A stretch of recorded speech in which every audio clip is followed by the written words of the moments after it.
Halo, selamat datang kembali di podcast IWPI bersama Pajak Smart. Nah, seperti biasa kita sudah ditemani oleh Bapak Sujono selaku pemerhati dari kebijakan pajak dan juga UMKM. Sekaligus beliau ini merupakan anggota Ikatan Wajib Pajak Indonesia. Selamat bergabung Pak Sujono. Selamat, salam sehat Bu Ya, Azizah. salam sehat selalu juga Pak. Nah, teman-teman, untuk di episode kali ini kita bakal membahas nih, membedah lebih lanjut terkait dari materi edukasi yang dikeluarkan oleh DJP. Nah, materinya seperti apa? Saya akan share terlebih dahulu. Nah, ini merupakan ketentuan baru dari ini terkait PMK nomor 44 tahun 2026 ya. Nah, di mana judulnya ketentuan terbaru tentang kuasa wajib pajak. Nah, oke. Di halaman berikutnya, di halaman kedua ini ada tujuan. Dari ketentuan ini yang merupakan untuk memberikan kepastian hukum, keadilan, kesetaraan, serta kemudahan administrasi bagi wajib pajak dan kuasa wajib pajak, sekaligus menciptakan level playing field melalui pengaturan berbasis kompetensi dan integritas. Nah, di halaman ketiga ini menjelaskan tentang wajib pajak dapat menunjuk seorang kuasa untuk menjalankan hak dan memenuhi kewajiban perpajakan wajib pajak sesuai dengan ketentuan peraturan perundang-undangan di bidang perpajakan. Nah, di mana pihak yang dapat ditunjuk sebagai kuasa ini merupakan konsultan pajak, pihak lain atau keluarga yang merupakan suami atau istri, keluarga sedarah atau semenda, sampai dengan derajat kedua. Nah, wajib pajak yang ingin menunjuk seorang kuasa harus membuat surat kuasa khusus dalam bentuk elektronik atau kertas. Nah, yang di halaman berikutnya ini ada tentang konsultan pajak dan pihak lain, di mana untuk konsultan pajak dan pihak lain yang dapat ditunjuk sebagai kuasa merupakan konsultan pajak dan pihak lain harus memiliki kompetensi di bidang perpajakan yang dibuktikan dengan yang pertama adalah izin konsultan pajak yang masih berlaku bagi konsultan pajak, surat keterangan terdaftar atau SKT yang masih berlaku bagi pihak lain. Nah, konsultan pajak dan pihak lain harus terdaftar dalam sistem administrasi Direktorat Jenderal Pajak. Nah, di halaman selanjutnya adalah ini merupakan tagline-nya ya mungkin ya. Demi menjamin netralitas yang pernah bekerja di Kemenq, maka seseorang pensiunan PNS Kemenq, seseorang yang pernah mengabdikan diri sebagai PNS Kemenq dan berhenti sebelum mencapai batas usia pensiunan, atau seseorang yang pernah mengabdikan diri sebagai pegawai pemerintah dengan perjanjian kerja di Kemenq untuk dapat menjadi seorang kuasa harus memenuhi masa jeda selama 5 tahun.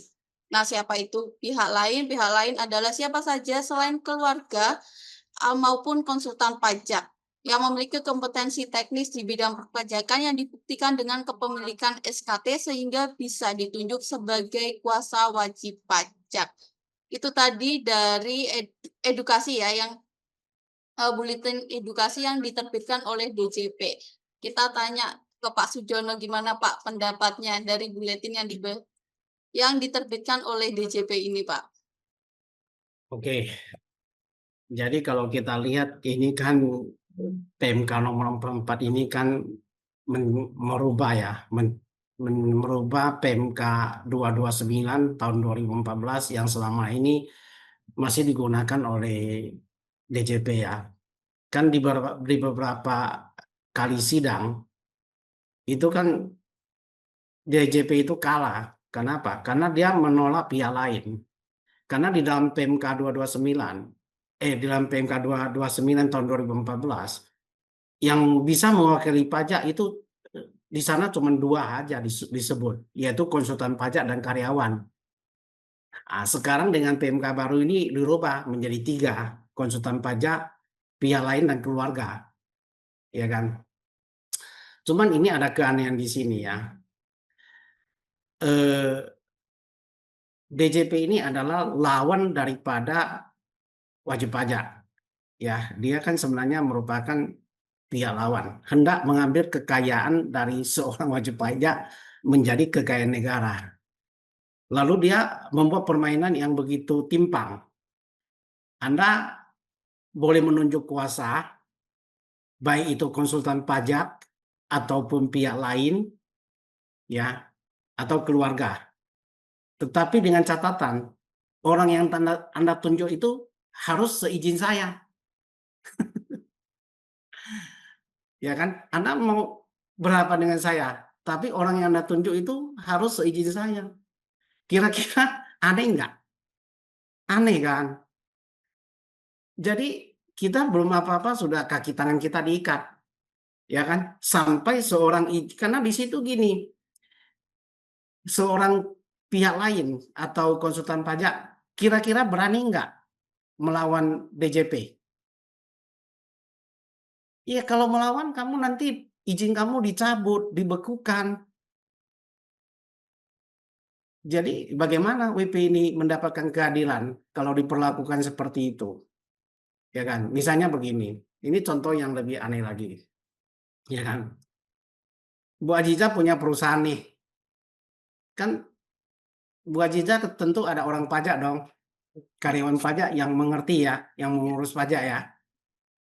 Ketika Ibu Aziza diperiksa oleh orang pajak kepala KPP kan bukan kepala KPP yang langsung turun kan, dia kan pakai tim pemeriksa ya, anggota di bawah ya, betul. Dia boleh menyuruh mereka untuk memeriksa perusahaan Ibu Aziza. Sementara Ibu Aziza tidak boleh menyuruh karyawan Ibu berhadapan dengan mereka, tidak boleh memberikan tugas. Nah, ini manajer pajak saya. Ini saya kasih tugas kamu untuk menghadapi pemeriksa. Pemeriksa bilang nggak boleh. Anda harus sebagai pihak lain, harus punya SKT. Dan SKT itu diuji oleh DJP. Jadi kita untuk mendapatkan SKT ini, pihak lain ini, untuk bisa mewakili, ya, kasus tadi, ketika Anda menunjuk karyawan Anda untuk berhadapan dengan Fiskus, Fiskus bertanya, Anda sebagai apa? Saya karyawan Pak, karyawan pajak, manajer pajak di perusahaan. Oh ya, Anda ada SKT? Nggak ada. Oh, kalau nggak ada SKT nggak bisa. Anda cuma messenger aja. Tahu messenger? Hanya bisa bertindak sebagai messenger, menyerahkan dan menerima dokumen. Kayak kurir gitu loh. Jadi ya sebatas itu aja, biarpun Anda adalah manajer pajak. Karena apa? Karena Anda tidak memiliki SKT. Dia bilang, ya udah kamu lengkapi dulu SKT kamu. Dan itu akan dikeluarkan oleh bagian dari DJP. Ya kan, ini kan peraturan mereka. Ya kan, biarpun nanti P2PK yang mengeluarkan, ya tetap kita menganggap itu satu badan. Bagaimana kehadiran itu bisa didapatkan? Dalam tahap pertama aja sudah ada ketimpangan seperti itu. Nah, lalu sebenarnya kita bertanya, kan MK sudah pernah memutuskan, ya suka-suka saya lah memberikan kuasa kepada siapa, ya kan? Karena itu hak konstitusi saya kan. Misalnya kalau ibu diperiksa, ibu nunjuk seorang yang ibu percaya untuk diberi kuasa, ya boleh-boleh saja. Ya mereka beranggapan dia nggak punya kompetensi. Bukankah lebih bagus kalau dia nggak punya kompetensi sehingga mudah dikalahkan? Betul nggak?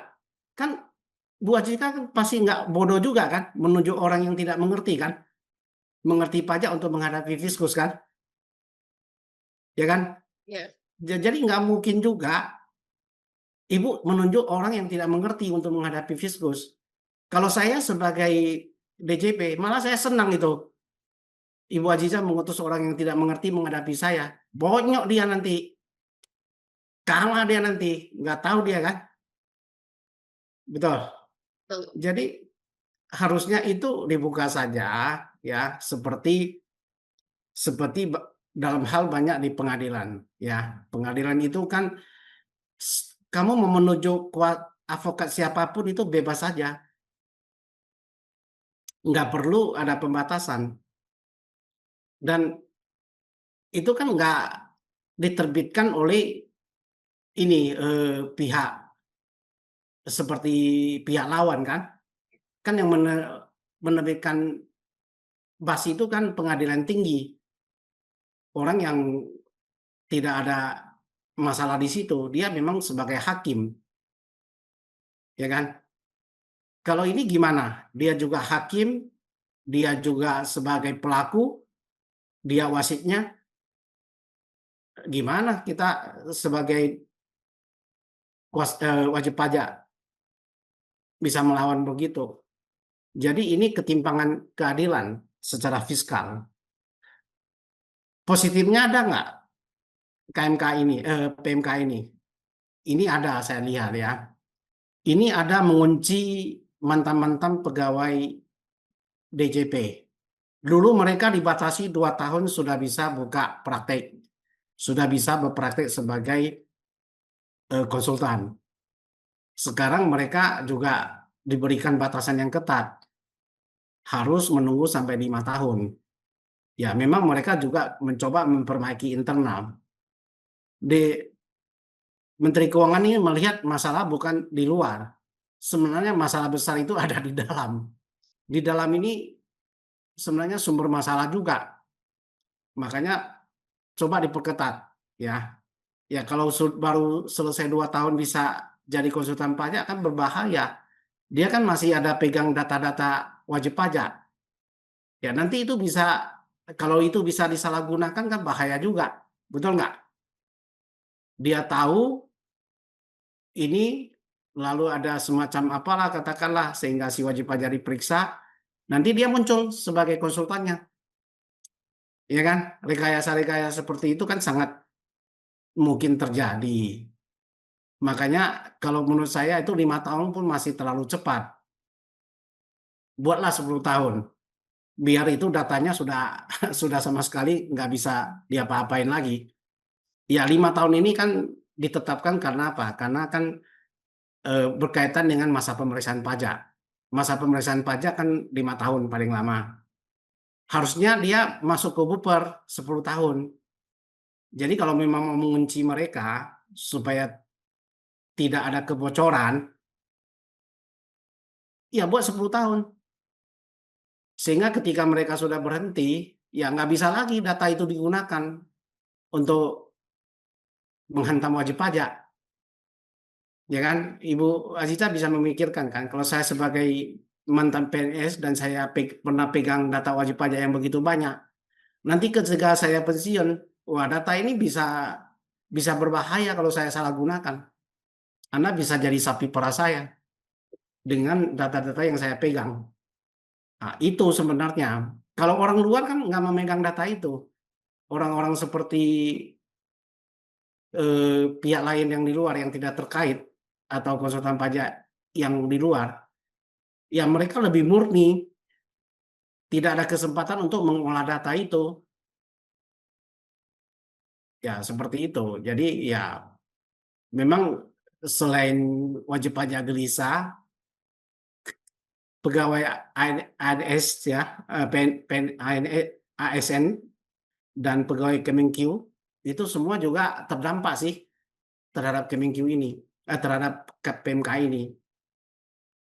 Jadi ya kita lihatlah karena akan diterbitkan lagi PMK baru untuk mengatur bagaimana untuk SKT ini ya, untuk pihak lain SKT termasuk nanti karyawan ya. Karyawan ini sekarang kalau ingin beracara ke kantor pajak, ingin mewakili direktur atau siapapun, itu harus punya SKT. Nggak bisa lagi nggak punya SKT. Kalau Anda nggak punya SKT, nggak bisa. Anda karyawan tidak masuk lagi. Kalau dulu kan sepengetahuan Aziza, pernah nggak mewakili perusahaan berhadapan dengan Fiskus? Belum pernah ya. Ya kalau dulu kan cukup kasih ID card, surat kuasa. Nah, mereka mau terima. Dengan PMK baru ini ya nggak bisa begitu lagi. Lebih ketat. Ya, begitu Bu Aziza. Oke, baik Pak. Wah, sudah cukup membedah dari buletin edukasi yang diterbitkan oleh DJP tadi ya Pak ya. Kita akan ketemu lagi ya Pak di episode selanjutnya seperti biasa tentunya dengan tema-tema yang lebih menarik lagi ya Pak. Nah, untuk teman-teman jangan lupa untuk like, komen, share, dan juga subscribe channel ini. Kita bertemu lagi di episode berikutnya. Terima kasih. Terima kasih Pak Sujono.